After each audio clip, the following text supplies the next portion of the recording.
ઘનશ્યામ મહારાજ છે એણે મને લગની લગાડી રે ચિંતડાનો ચોર મારો ઘનશ્યામ મહારાજ છે એણે મને લગની લગાડી રે છપૈયાધીશ મારો ઘનશ્યામ મહારાજ છે એણે મને લગની લગાડી રે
ઘનશ્યામ મહારાજની બાળ સખાઓ હતા, મિત્રો સખા લોકો, જેના નામ છે माधव, बेड़ी, प्रयाग, सुखनंदन। माधव, बेड़ी, प्रयाग, सुखनंदन। और गाय नाम गोमती गाय, गौरी गाय, कापला गाय। गोमती गाय भगवान ने बहु वालो हतुं। गोमती गाय न दूध भगवान डायरेक्ट शोड़ा मोढ़ामां गाड़ी लेता था। मारे गाय चोरवा माटे आव्या तो आज छतरी छे ने तमे पगे लागे गाड़ी पासे आ ते ठिकाणे घनश्याम महाराज आम करीने बेसी गया, सामे मोढुं करीने। आज તમારા સામે લીલો ઝાડ છે ને, બધા જામણાનું ઝાડ, એટલે જામણા ઝાડ વચ્ચે એટલે ગોમતી ગાય, ગૌરી ગાય, કાપિલા ગાય, આ લીલો હારા હારા ઘાસ ચારા ખાયું। પણ સખા લોકો એમ કીધું કે મહારાજ આ ગાયું ઘાસ ચારા ખાય પણ પાણી પીવા તરસ લાગે તો પાણી ક્યાં આગળ પીવાનું?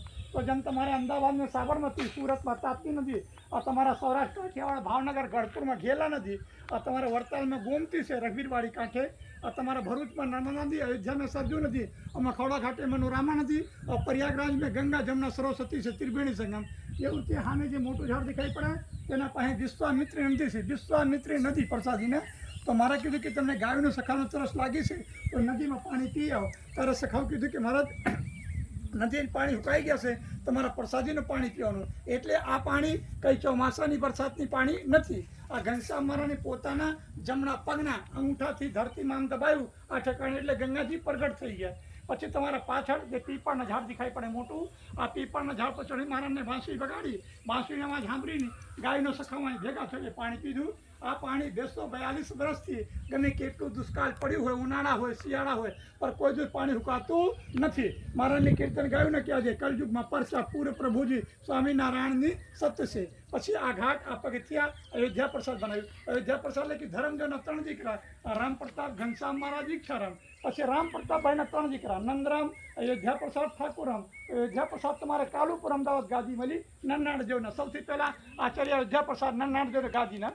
પછી અયોધ્યા પ્રસાદ મારા 3 ભાઈ હતા, નંદરામ, અયોધ્યા પ્રસાદ, ઠાકુરામ। તો ગાદી એક ને મળ્યું। ભગવાન એવું નથી લખ્યા કે મોટાને ગાદી મળે, નાનાનું મળે। ભગવાન લખ્યું છે ગાદી યોગી હોય, એટલે મોટા નંદરામ હતા, પણ ગાદી કોને મળ્યું? અયોધ્યા પ્રસાદ જે બચ્ચે હતા, નાના ભાઈ ઠાકુરામને। તો અયોધ્યા પ્રસાદ, પછી કેશવ પ્રસાદ, પછી પુરુષોત્તમ પ્રસાદ, પછી વાતક પુત્ર વાસુદેવ પ્રસાદ, પછી દેવેન પ્રસાદ, પછી મોટામાં તેજીન પ્રસાદ, પછી તારા કૌશિલા પ્રસાદ જે અમદાવાદ ગાદી પર છે, પછી બાલલાલજી બ્રિજન પ્રસાદ મહારાજ અમદાવાદ। અમારા પોતાનું અમે કેવું રીતે ભગવાનના વંશજ છું, ભગવાનના દીકરા ગણાવું, ભગવાનના લોહી ગણાવું। આ નંદરામ, અયોધ્યા પ્રસાદ, ઠાકુરામ એ સગા ભાઈઓ। કોના દીકરા? રામ પ્રતાપ। રામ પ્રતાપ પણ ભગવાનના મોટા ભાઈના। તો ગાદી એક ને મળ્યું, બેન ટૂંકમાં ખેતીવાડી, એટલે ઠાકુરામના રામ સુખ, રામ સુખના શંભુ પ્રસાદ, શંભુ પ્રસાદના દુઃખી પ્રસાદ, દુઃખી પ્રસાદના મહાદેવ પ્રસાદ। એટલે હું મહાદેવ પ્રસાદના દીકરા છું। હું ગાદીપતિ નથી, આચાર નથી, પણ જેમ વડતાલમાં રઘવીરજી મહારાજ 5 ભાઈ હતા, સીતારામ, ગોપાલજી, બદ્રીનાથ, વૃંદાવન, રઘવીરજી મહારાજ। તો રઘવી મહારાજને વડતાલ દેશની આચાર્ય થયા સૌથી પહેલાં। પણ રઘવી મહારાજ ગાદી પર બેઠા પછી સંતાન નહીં થયા તો જાતક પુત્ર ભગવત પ્રસાદ, પણ એને સંતાન નહીં થયા તો જાતક પુત્ર નથી બિહારી લાલ। પણ બિહારી વંશ ઈક્ષરાને 5 દીકરા હતા ને, 5 ને 5 પૂરું થઈ ગયું। પછી શ્રીપતિ મહારાજ, આનંદ પ્રસાદ મહારાજ, નારાયણ પ્રસાદ મહારાજ, અજંત પ્રસાદ મહારાજ, રાકેશ પ્રસાદ મહારાજ। એટલે કહેવાનો મતલબ કે જે વડતાલ અમદાવાદ ગાદી આચાર્ય છે